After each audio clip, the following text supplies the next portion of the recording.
been in driver's seat for most part of this. The good news for Jan is that he does start with the white pieces. We will have the Sicilian.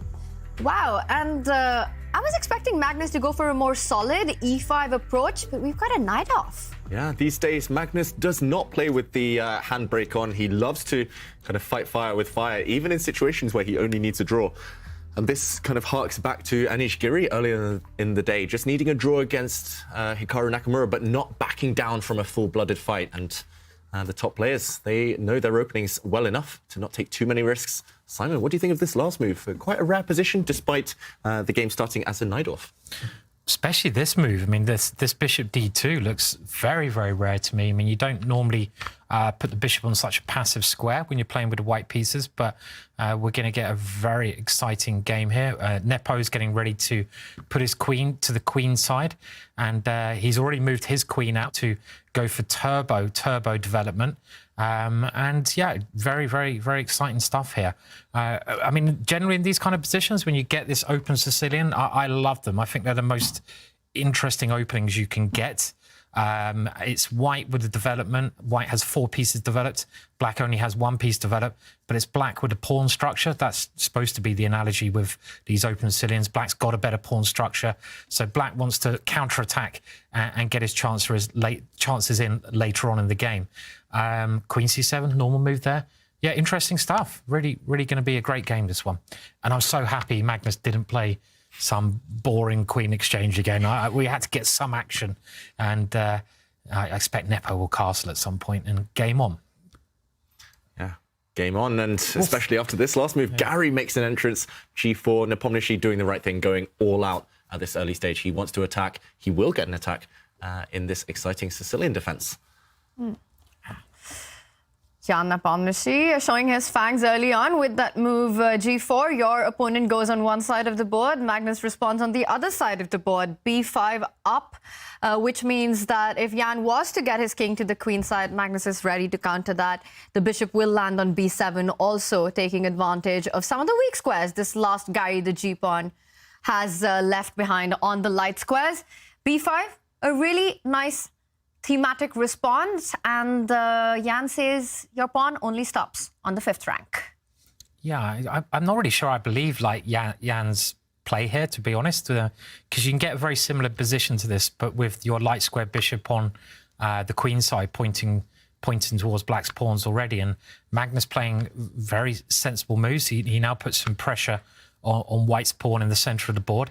He might have a break in the middle, or he can just bring his other knight out, and he's sort of homing in on Garry Kasparov, right? This was Garry Kasparov's favourite opening, as well as Bobby Fischer, the Nyadorf variation. And what will Jan now do? Has he got time to play h4 and then g5, maybe? That is the big question. Well, you've gone A, you got to go B. In this case, you've gone G. At some point, you got to go H, and bishop B7 on the board.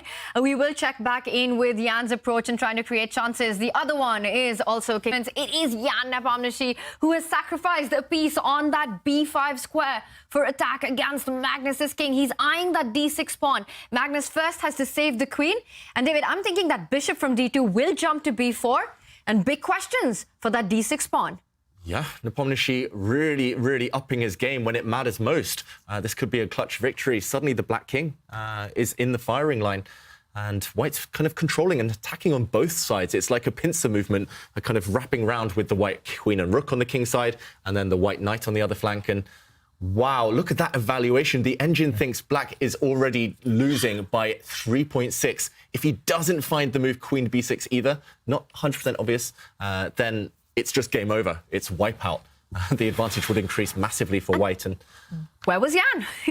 He just returns. I think he knows how close he is to this one.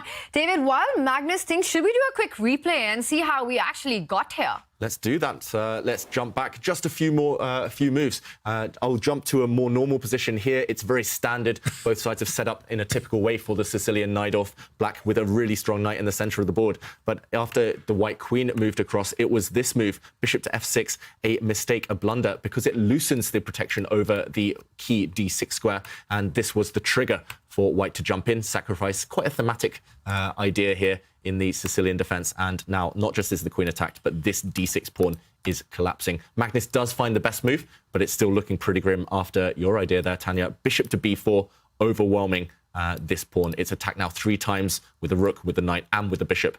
And Black's king looks doomed right now. Nice stuff. Yeah, very typical attacking ideas there as well. And when d6 drops, the Black king is in serious trouble, right? What do you do? I'm at a loss right now to even suggest a move for Simon. Bishop b4, I don't know, but I'm just wondering that instead of bishop b4, is Jan also getting ambitious with perhaps going in with knight d6, or the tactics don't work out there? Yeah, because the rook on d1 is undefended, right? Yeah, it looks very tempting here. You would have some great discovered attacks if you could move the bishop, but unfortunately the rook undefended. So this tempting idea may be up his sleeve, but bishop to b4 just looks so natural. Your first instinct there, Tanya, and played on the board. And yeah, the key as well is that this pawn attacked, if it steps forward, then suddenly this queen might have a role to play. You could, for example, capture this bishop with your rook, and this knight now overworked. White would swoop in, and suddenly all sorts of threats in the air, and all for a minimal sacrifice. So we do see that Black defended the d6 square, but White has broken through. It's 3 pawns for a piece, not even a sacrifice anymore. But we saw the eval bar react. Did Jan Nepomniachtchi pick up the d6 pawn with the wrong piece there? What happened? Yeah, he took very quickly on d6 with the knight. I will say the most natural move from a human point of view. For some reason, at least when I calculate, I always look at knights before bishops. I think it's because we're taught knights before bishops when we develop, when we're young children. But yeah, it would have been even stronger to potentially take with the bishop, or maybe with the rook, and try to break through. The knight, a key attacker, trying to jump in to get at that Black king. But knight takes was played, and it still looks very promising, especially after Magnus's last move, dropping back the queen. And where is the breakthrough? Oh, yeah, we do. You know what I want to do. I expect it's just bishop b5, but we want to take on e6, don't we? We do want to take on e6. Oh, it might be the move. And the bar doesn't react. Wow. And yeah, okay. And the king probably has to come to the center, right? So, and this is the position I wasn't sure where the killer blow is. I mean, is it bishop d6? Maybe bishop d6, yeah. Yeah, and this is hard to evaluate for a human. We see that it's winning with the evaluation bar, but White has sacrificed a rook and a piece. Yes, you have a bunch of pawns, you have an army of pawns in return, but the attack continues.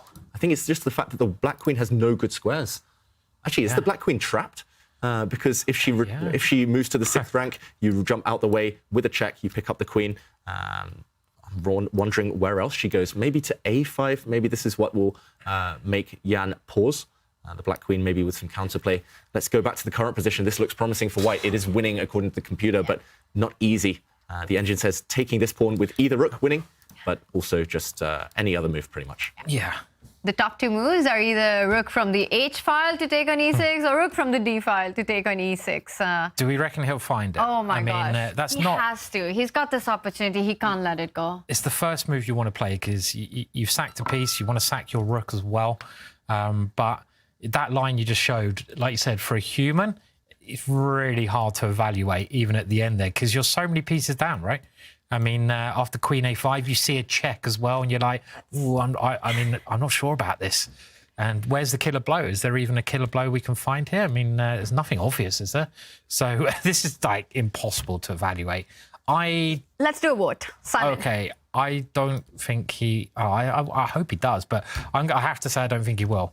All right, so no rook e6 for Simon. Yeah, David, I'm going to say no, he won't. And I think this is all predicated on the fact that you do have a nice tactic just to show off a bit here. I did check the engine, so this isn't me, but queen h7, a beautiful move. If the rook moves, for example, here, then you could even sacrifice.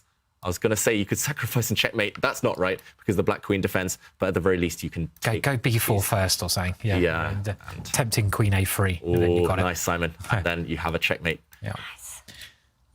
So what about you, Tanya? Is he going to play it? So, David, what you're saying is that if he has to find queen h7 to go into this line, which actually makes it more complicated to give an answer to that. But you know what? I think rook e6 is very happy hands, Ali, and he does it. Well done. That is amazing stuff from Nepo.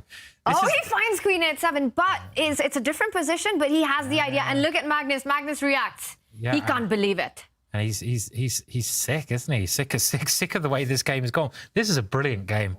Absolutely brilliant game. He's just sick of the way the whole match has gone. Yeah, we've seen Magnus more emotional in this match than we've seen him any other time, you know. So, but yeah, Queen H7 is the move, and strong. Yeah, Jan found it brilliantly. So, well done, Jan. I think the only way to keep the game going now, if you're Magnus Carlsen, is to throw a piece away, use the black knight to defend this black rook. We kind of showed some mating patterns incoming against the black king, the black rook lacking squares as well. So you just have to give back some material. Right now, you have an extra rook, you have an extra knight. So yeah, you just have to part with some of that to survive. There's just no good square for the rook. If you move it next to the king, white simply slaps it up, and there's a checkmate on e7. So rook e8 is not an option. Rook f8 loses the rook on the spot. And I think Magnus, do you think he just missed queen h7 as the resource here? Yeah, it's strange that he reacted there. Okay, he does play the best move, the only move to keep the game going, but still Prickett looking pretty grim. The white queen can move, the white bishop can jump in with a check. But yeah, are you surprised? For me, I would have reacted earlier after knight takes b5, after white started the attack, let alone when white is about to put finishing touches on. I think, like you said earlier, his bishop f6 move allowing this very typical sacrifice just seemed to be the start of where things went majorly wrong. Because it's a very common sacrificial idea where you get 3 pawns to the piece, right? So I think it did go wrong before that. Maybe he's just frustrated with himself. And the feature chat question, I think that's the big one. Can Magnus save this one? I would be hesitant to write it off just yet. Magnus finding the most important move in the position, as you said, knight f6, and now a big decision for Jan. It's really not over till it's over against Magnus. He's not going to make this easy, so still a lot to fight for. But Jan making the accurate choice of keeping the queens on the board. Lots of threats against those 2 knights. He's going to win some material back. There's a lot of threats against the king as well. Yeah. I mean, bishop e7, rook d6, queen takes knight, rook takes even knight. there's a lot of things to watch out for here. Bishop, yeah, I mean everything, right? There's too many threats here. But it's peculiar because Magnus is a rook and a piece up, so he's got loads of material, but to give back. He's going to have to give it back. But his king is just so weak. And, you know, this is why the Sicilians are so exciting. You get these kind of crazy and fun positions very often. Where's the finish? The knight drops back. And do you now jump in with the bishop? That looks the most logical right now, the most tempting. The move we highlighted earlier, bishop to d6, attacking the black queen. There we go, played. And I was just doing a bit of maths, not my strong suit, but I guess black does have an extra rook and an extra knight. But if you count the white pawns, white does have 5 extra pawns. So that kind of balances out 1 rook, a rook worth 5. So black is only 1 piece up, and one of those pieces is barren, is kind of bound to drop, guaranteed to drop. So essentially, he's going to be attacking for free in a moment, Nepomniachtchi, once he takes one of those black knights. And yeah, it's just the fact that white's king is supremely safe with all that pawn shelter in front of it, and black's king bereft of any defense. This one looks over. And we've got this position, right, where Magnus shaking his head, but he needs to make a move with the queen. You can't place it on the 6th rank because it'll discover check that we've been pointing out, and white's rook will pick up that queen. He decides to actually just get rid of that queen, gives it up for the bishop, but now it's also the weak black king. Yeah, when in doubt, just sacrifice your queen. Seems to be Magnus's motto. He did similar against Hikaru Nakamura yesterday. He gave up a queen, and a draw was agreed because it looked like there would be a fortress. There is a trap in the position, or is there? I was going to say the white queen running out of squares, but she does have a couple of safe squares to run to use. What do you think? Any chance, any remote possibility of saving this? Yes, but only because it's Magnus. Yeah, I would say the same. I mean, I think there is some chance here. Because, you know, his pieces are like defending each other. The knights are kind of okay. You can't keep them away with pawns, so yeah. I mean, something like rook e6. Oh, then maybe I lose my queen, do I? Rook e6, rook f8. Yeah. But that's queen h7 in those lines. Queen h7 is okay, but maybe even better is to put the rook on h6 and the. Whoa. Okay, that's big move. Stylish. Yeah, that's a flashy one. And again, I've been doing my counting here. White has a queen and 5 pawns. In return, black has 2 knights and a rook. So 2 knights and a rook worth 11. A queen and 5 pawns worth... a lot. 14. A lot. 14. White is 3 points ahead. It's a rare material imbalance here, but that material lead and the weak black king all adds up. It's 14 versus 11, but it's also that weak king that you're pointing at. And I think that's going to be priceless for white here. You have to try to bring your bishop into the attack. Rook f6, like you said, a flashy move. Black can take the rook, but then ends up losing 6 points in return, as white will first capture the central knight, give a check, and then pick up the other knight on f6. So this will not work out for black. And it might be time for him to anyway get that rook to f8 to try to get rid of some of the pressure on the board, because give white one more move, David. And if that light square bishop jumps to b5, too many threats to handle. Yeah, that's game over if either of the black knights disappears or are dislodged. Yeah, I like your move there, Tanya. At least you're kind of getting some activity before you have to resign. Thanks, David. I agree. Some activity before you resign. Just resign, Tanya. A little bit of fun. It's not your game, luckily, Tanya. But rook takes f3. At least you get this pawn, and maybe this pawn next. And you're attacking the white bishop, but It's a weird position, isn't it? Very, very peculiar. So. Problem is your move. I mean, even without this white bishop on the board, I think white might be fancying his chances here, but one black knight will be traded off and the position will collapse. Oof, Magnus, he has to choose between all these evils right now, and this is the current position. I think he's choosing his opening for the Armageddon. Quite possibly. Choosing his time for the bid. He's done well, though, to get a position which is like a bit murky and not just getting checkmated in. I mean, that's all, you know, the best thing, basically, about his position. Wow. And meanwhile, this one looks like Nepomniachtchi will take it the other way. In the other game, I was seeing the bar switch. We'll update everyone there in a bit. But yeah, this one, Magnus praying for a miracle.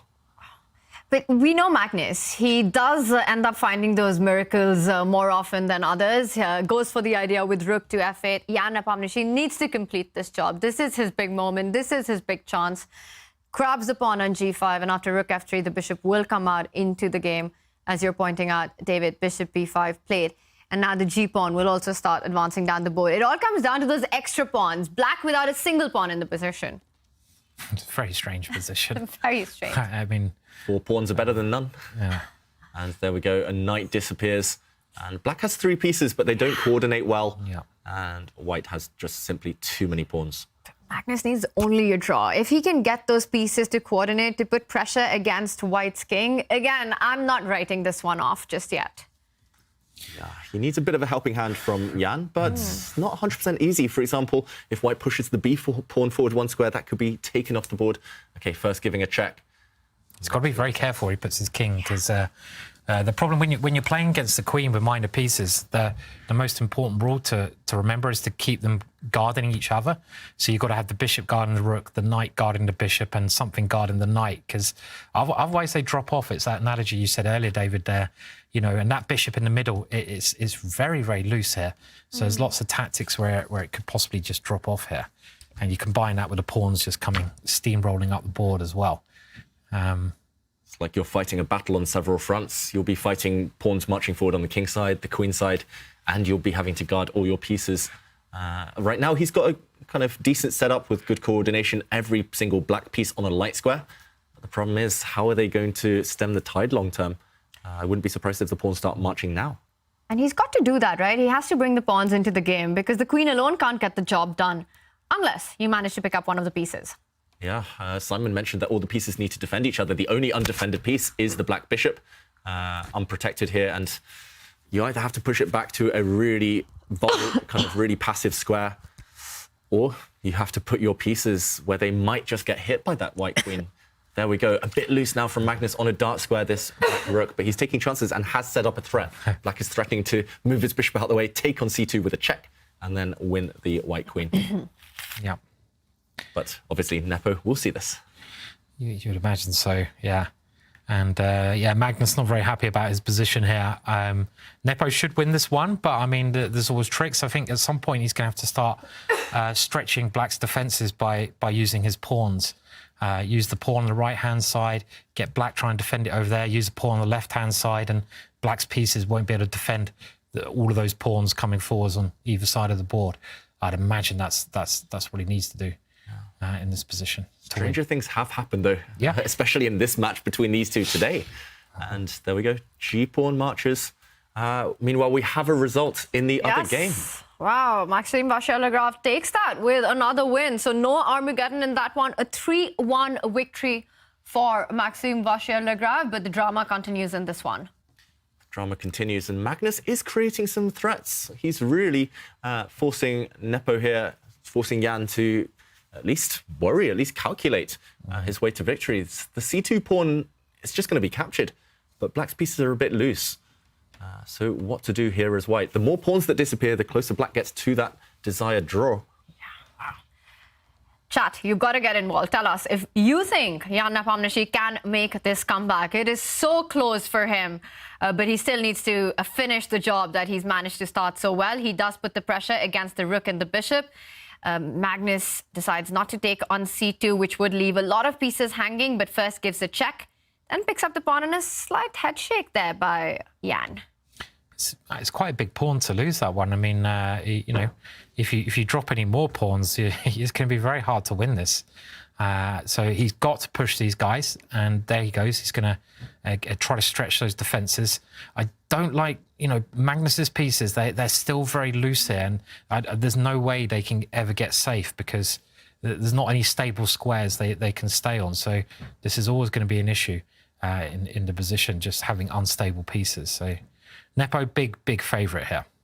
Favourite, but predictions. David, Simon, are we going to have an Armageddon in this one? Yes or no?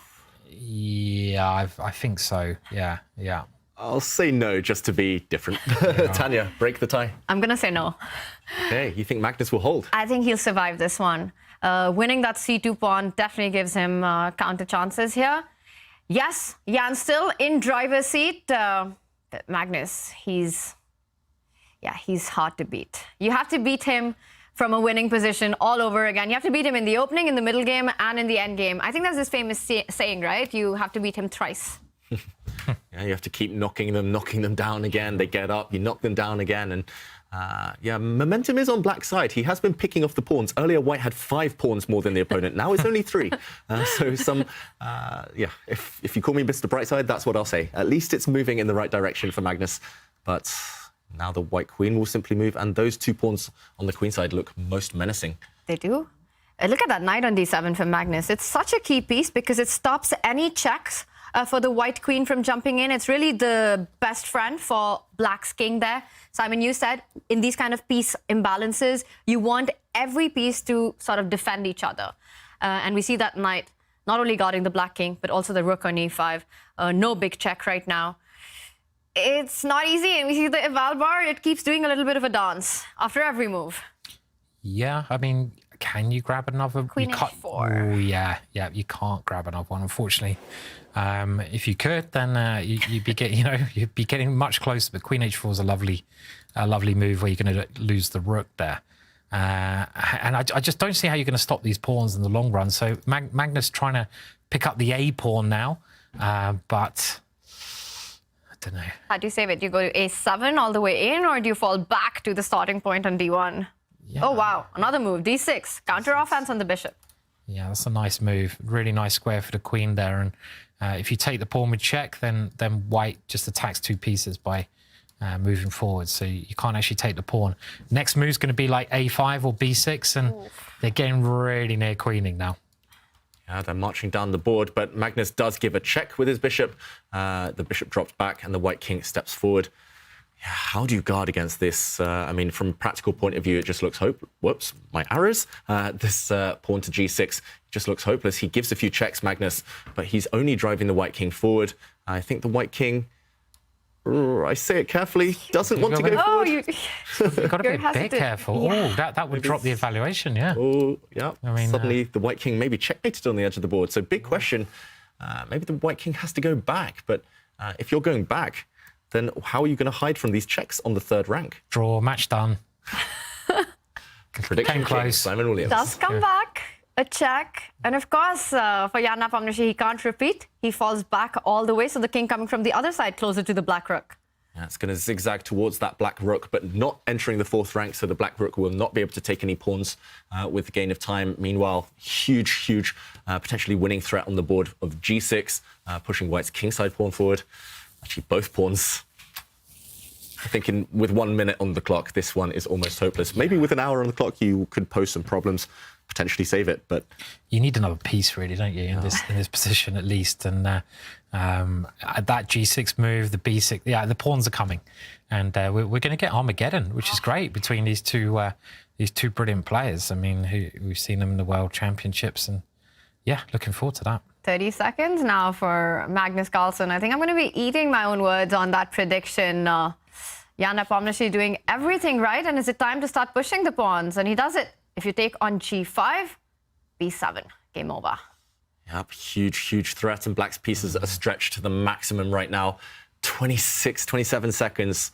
How do you stop b7? Do you have to use the black bishop, but then the other pawn will start running? Yeah, you just can't control both pawns there. And if you go rook e6, then queen c7 check is a very simple way of doing it. So now the g pawn probably comes, as you said, David. Just stretch those defenses. The bishop can only defend one side. Oh, whoa! Whoa, the bar drops. Is this because black is going to give up his bishop for 2 pawns?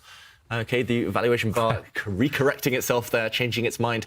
If white takes the black bishop now, black will take the b pawn with a check and then go back for the other pawn, and white is left with only the a pawn and a queen. We're going to get down to queen versus rook. That's my prediction, which is a technical win, but it's not so simple. Yeah, and wow, only one winning move now for Jan Nepomniachtchi. He has just over 1 minute. He has to resist the temptation to grab black's bishop. That would actually end in a theoretical draw. He has to give a check with the white queen, queen c7, and he finds the winning move. The idea is to keep all of the white pawns intact. And But wow, this he's pushing, is but the point? the bar drops. Oh, wow. It looks like he's making a new Oh, queen. and it goes back up again. What did Magnus miss there? Crazy position. Oh, maybe he had a check. That's Huge drama. I will show this in a moment. Magnus did miss a way to draw. Now the white a pawn is simply going to march up the board. If the pawn didn't exist, rook and knight can hold their own against queen, but here it's just too slow, insufficient. And white will most likely win this game. Let's jump back in just to show what happened there. There was a moment where Magnus could have made a miracle happen. And it was here, after white gambled with g7. He could have given a check, as you mentioned, Simon. And the problem is the white king, maybe it just can't dance to a safe square if it marches forward. Oh, wow, I was going to say another check, but actually the black bishop now is safe. And the difference is that it covers this square where it wouldn't have done if it had landed on d5 first. Here, white could have promoted to a knight with a nasty check, winning the game. Tactics all over the place. We can forgive the players for missing this, of course, with no time on the clock. And now the pawn is just marching through to glory. This one should be in its final stages. Magnus has fought so well, but Jan doing everything right.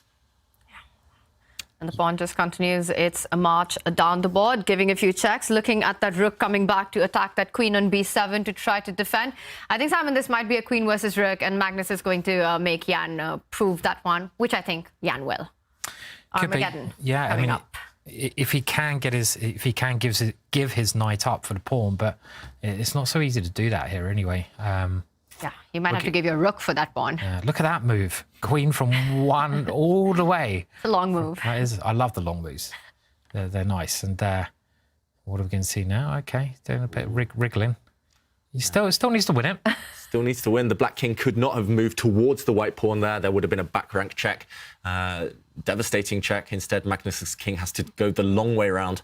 And now, how does he push that pawn forward? The black king is coming. It's coming, and if it gets really close to the white pawn, then we're talking about real chances for black to hold this one. Yeah. He has to be really careful. One more move, actually. The black king, if it just sidesteps 1 square closer, he's in the box, close to that pawn. Yeah, no, under 20 seconds as well. So he's got to find a way to stop that black king surrounding the white pawn.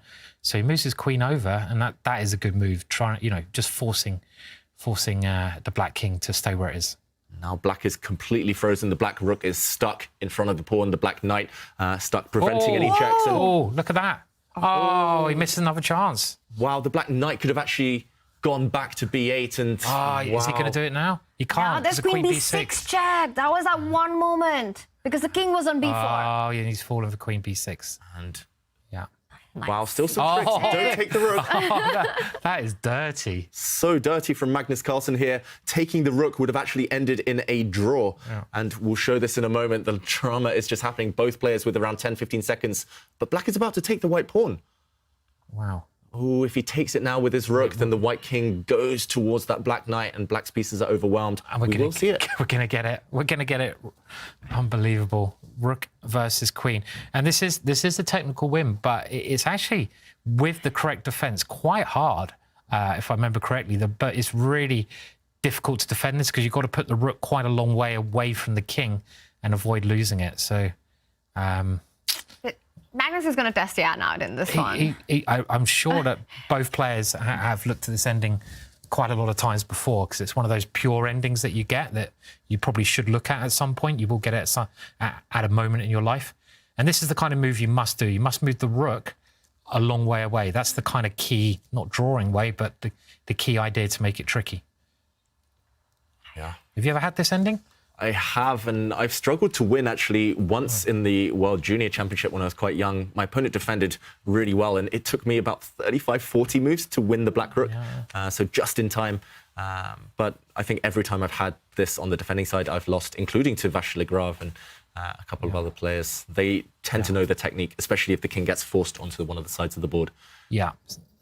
So making it as tricky as possible, but it's not going to be quite enough here. But there were these moments in that endgame when Magnus had his chance and his opportunity to hold that. And maybe, David, you will show us where he missed out. It was a tough hold, but a big fight. It does continue. Jan Nepomniachtchi doing what felt impossible, making a comeback in his match with some scintillating play out of the opening. Rook takes e6. He made it all happen. He's beaten Magnus in the opening and the middle game. He's on the brink now of beating him in the endgame too. Gotta do it thrice, David. He's gone the long way round. 3 times. 100-move game almost now. Your speciality, David. I mean, my favourite, not everyone's favourite. I don't think Magnus is enjoying this. And I prefer the more Mamajarov kind of games where he says he never gets into the ending. You know, how many moves are we on? Because obviously, if it gets to 50 moves, then the game is declared a draw automatically. But I think the last capture was on move 79. So Magnus needs to survive till move 129. We've just reached the 30 move. Okay. 79, you said? 79, so they've made 20 moves since. 20 moves, 30 moves to go before the 50-move rule and the draw kicks in. White needs to win the black rook or deliver checkmate. Don't push the white king forward. Oh, dirty trick there. You got, and Nepo is just ready for all of these Magnus tricks. There was a stalemate idea. Can we show that? On the board. Let's show this. You have to be really careful. If you advance too fast, too hastily, then black can give away the rook. Look at this, skewering the king and queen, and taking would lead to stalemate. Ignore the bar. This would be a draw. Black's king can't move and isn't in check, so this would be a forced draw. So watch out for this theme to recur. Now, king e6, rook d6 doesn't work because there's queen d6 coming in with a check, so you can still go in with the king. 50-50 shot. 50-50. You never know. He's still struggling to find the right setup. Yeah, he's running out of moves, isn't he now? Surely. So I think you have to play at some point, if I remember correctly, it's some weird zugzwang, a move with the queen where you tie your opponent's rook down. But no progress has been made here for quite some time now. He's getting frustrated. He made a bit of a gesture there, Jan Nepomniachtchi. Impressive defense from Magnus Carlsen to have survived, what is it now, 30 moves. In this hopeless endgame. And you're right, Simon, he's really running out of moves now. He's got to win within the next 20. And, OK, still hard for black to defend. Where do you put the rook without it being lost to a double attack? He's using the second-rank defense here. Just here it's the 7th from black's side, but keeping his king and rook as close to each other as possible. As soon as they're separated, it will be game over. And Whoa! What? Oh! Whoa, check. Unbelievable. And maybe now Unbelievable. you cannot take the rook. That's stalemate again. Maybe now black can hold long enough to make the 50 move rule happen. Wow. That was an unbelievable check. And the king gets off the back rank and it forces this position and you're going to get to 50. How does he do it? He's just a magician. And they've reached the 40 move mark. Another 10 moves. If Magnus gets through, then it ends in a draw. Automatically, the game stops. Yeah. Wow, one of the world's best players, Jan Nepomniachtchi, struggling to win this theoretically won endgame. He looks disgusted with himself. Yeah. Oh my, I think he realizes it, that he's not going to be in time to convert this one anymore. I think he needs to go back and look at the technique, as we all do. Very easy to forget it, but amazing stalemate trick there that Magnus pulled off. Oh my gosh. He really has 9 lives, Magnus Carlsen. Yeah. How does he keep doing this? Hopeless situations. Many of us would have resigned. And it's going to happen now. 2 more moves, and it just stops. Okay. 50 move rule signals no progress, no captures, no pawn pushes, and it will be a draw. Magnus just needs not to blunder his rook on the next move. What happened? Okay, he's a bit worried, but yeah, he's made the draw. Unbelievable. Does it? What is this drama, Magnus Carlsen? Yeah.